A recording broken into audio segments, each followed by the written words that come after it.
Hola a todos. El día de hoy el grupo número 14 explicará los temas relacionados a la práctica de laboratorio, identificación de aminoácidos por cromatografía en papel. ¿Qué es cromatografía? La palabra proviene del griego chroma, que significa color, y grafos, que significa escribir. Técnicamente significa la separación física de compuestos coloridos, colorantes o pigmentos, de un extracto o mezcla orgánica.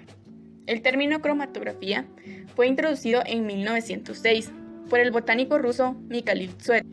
El principio fundamental de la cromatografía es la separación de dos o más compuestos con propiedades físicas diferentes, que les permiten repartirse en dos fases, una móvil y una estacionaria. La fase estacionaria es fija, puede ser un papel filtro, una lámina de aluminio cubierta con polvo de sílice o partículas de sílice dentro de un soporte rígido conocido como columna. La fase móvil mueve o arrastra la mezcla de compuestos a través de la fase estacionaria y el sistema cromatográfico. Puede ser un líquido como el alcohol o un gas como el helio o el nitrógeno. Técnicas de cromatografía. El objetivo de las técnicas es separar sustancias distribuyéndolas entre dos fases, una estacionaria, la cual se mantiene fija sobre una columna o sobre una superficie sólida, reteniendo las sustancias en mayor o menor grado, y una móvil, que puede ser un gas, líquido o fluido supercrítico, que tenderá a arrastrar las sustancias en una dirección determinada. De acuerdo al tipo de soporte físico sobre el cual se desarrolla, la fase móvil puede estar dispuesta sobre una superficie plana o ser colocada en el interior de un tubo cilíndrico de vidrio o de acero inoxidable. Se clasifica de la siguiente manera. Cromatografía en columna. La fase estacionaria se introduce en una columna estrecha a través de la cual pasa la fase móvil por efecto de la gravedad o presión aplicada. Cromatografía plana. La fase estacionaria se fija sobre una placa plana y la fase móvil se desplaza a través de la fase estacionaria por capilaridad o por gravedad. Solo se emplea en líquidos. Dentro de esta existe la cromatografía en papel, donde la fase estacionaria es agua retenida en la celulosa y existe papeles cambiadores de iones. También la cromatografía en capa fina, donde la fase estacionaria es un sólido absorbente finamente dividido o un líquido inmovilizado sobre un sólido colocado sobre una placa plana. Según el estado físico de la fase móvil encontramos la cromatografía de líquidos. Se encuentra la cromatografía líquido-líquido o de reparto, donde la fase estacionaria es líquida inmovilizada sobre un material inerte sólido. Cromatografía líquido-sólido o de absorción. Fase estacionaria sólido retiene solutos por doble efecto de la absorción química y física. Cromatografía de intercambio iónico. Fase estacionaria sólida con superficie de cargas electroestáticas fijas que intercambia contra iones móviles por iones de la fase móvil. Cromatografía de exclusión por tamaño.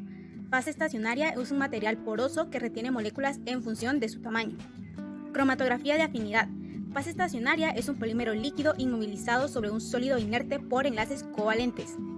Dentro de la cromatografía de gases encontramos cromatografía de gas líquido, fase estacionaria líquida retenida por impregnación o enlaces covalentes en un sólido inerte. Cromatografía gas sólido, fase estacionaria sólida que retiene solutos por absorción en su superficie. Por último, la cromatografía de fluidos supercríticos, donde la fase móvil es un fluido supercrítico y la fase estacionaria está compuesta por moléculas orgánicas enlazadas a una superficie sólida. Cromatografía en papel. Es una técnica utilizada para el análisis inorgánico cualitativo. Permite llevar a cabo la separación e identificación de iones trabajando con cantidades mínimas de sustancia. Pertenece al tipo de cromatografía de reparto, donde la fase estacionaria se encuentra sobre el material inerte y la fase móvil es líquida. Las interacciones del soluto con el papel hacen que los compuestos se desplacen a velocidades diferentes. Una pequeña mancha de disolución que contiene la muestra se aplica sobre una tira de papel cromatográfico o filtro a una distancia aproximada de 1 centímetro de la base. La muestra entra en contacto con el papel y puede establecer interacciones. El papel es sumergido en un disolvente adecuado, ya sea etanol o agua, y es introducido en un contenedor cerrado. A medida que el disolvente asciende por el papel, encuentra la muestra que empieza a viajar por el papel con el disolvente. Los diferentes compuestos de la muestra recorren distancias diferentes dependiendo de la fuerza de sus interacciones químicas con el papel. ¿Qué es RF y su importancia? El símbolo RF significa relación de frentes. Es una relación de distancias y se expresa como el cociente entre la distancia recorrida por un componente o producto determinado, que en este caso sería A, dividida por la distancia recorrida por el disolvente. En el ejemplo es B. Y esto es importante porque midiendo el RF puede analizarse la presencia o concentración de un determinado componente. ¿Para qué se utiliza? Resulta especialmente adecuada para la separación de aminoácidos, pero la técnica es muy eficaz para separar pequeñas cantidades de materiales solubles en agua, tales como aminoácidos, ácidos nucleicos y azúcares. Casi todas las aplicaciones de rutina de la cromatografía en papel se refieren a materiales biológicos o derivados de ellos. ¿En qué áreas se utiliza? La cromatografía en papel se emplea ampliamente en análisis biológicos. En pocos años, los métodos cromatográficos han permitido progresos muy considerables en la resolución de problemas analíticos delicados, tanto en química mineral como en química orgánica y biológica. Parece ser que en este último terreno los resultados más sensacionales los ha dado principalmente la cromatografía en papel por su sensibilidad y su finura. ¿Qué identifica? La cromatografía identifica distintas biomoléculas como azúcares, lípidos, proteínas, ácidos nucleicos, vitaminas, etc. Todas las técnicas intentan explorar las diferencias físicas, químicas y biológicas de las biomoléculas para poder llevar a cabo la separación, identificación y el aislamiento. Las propiedades por las que se puede diferenciar pueden ser la solubilidad, el tamaño, la forma, la carga y la afinidad por otras biomoléculas. Importancia de la cromatografía en odontología. Importancia de la cromatografía en odontología. En cromatografía líquida de alta resolución, HPLC, se pueden verificar productos puros. Estos son aquellos que solo contienen materia química activa pura, sin agua. Concentraciones de los compuestos químicos en materiales dentales. Determinación del contenido de principio activo. El principio activo se refiere a toda sustancia o mezcla de sustancias utilizadas en la fabricación de un medicamento para poder ejercer su acción, ya sea farmacológica, inmunológica o metabólica.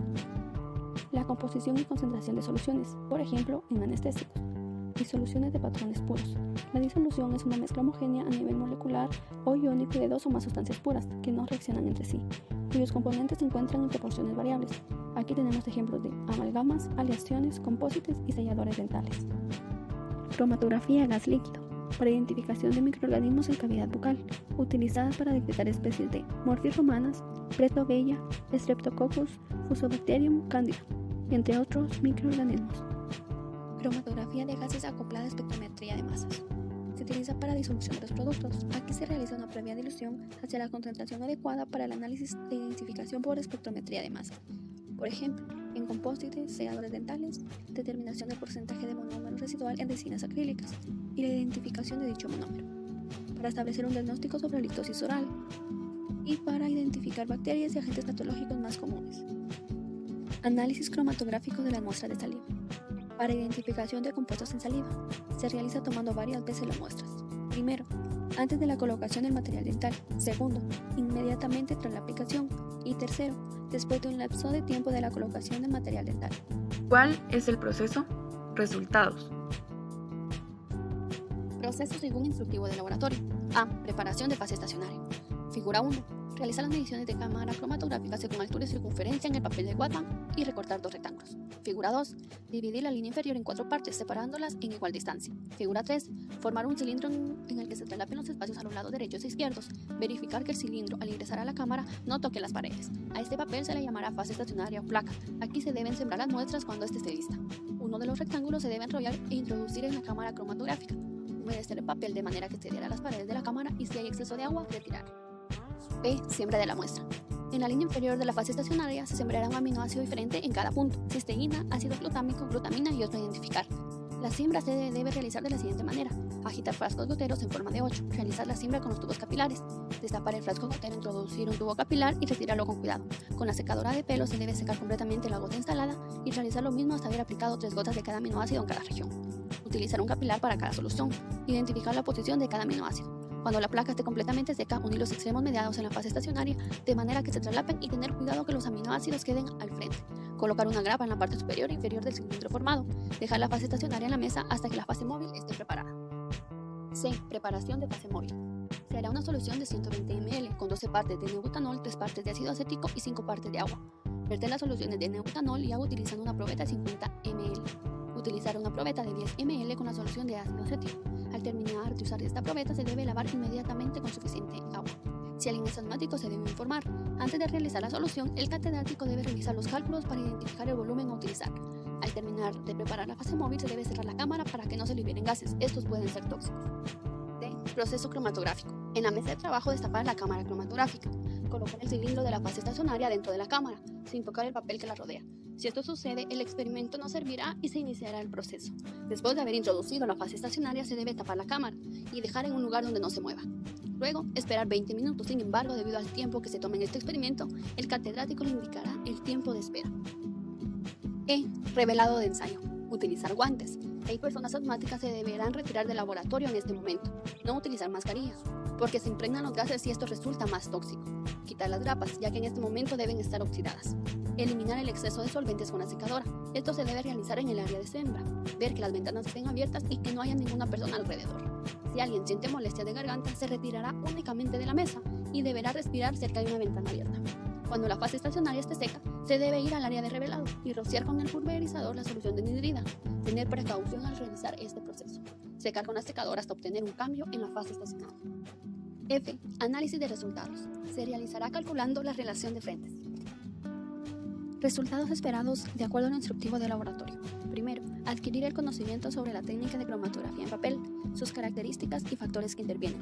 Entre ellos tenemos preparación de fase estacionaria, siembra de muestra, preparación de fase móvil, proceso cromatográfico, revelado de ensayo y análisis de resultados.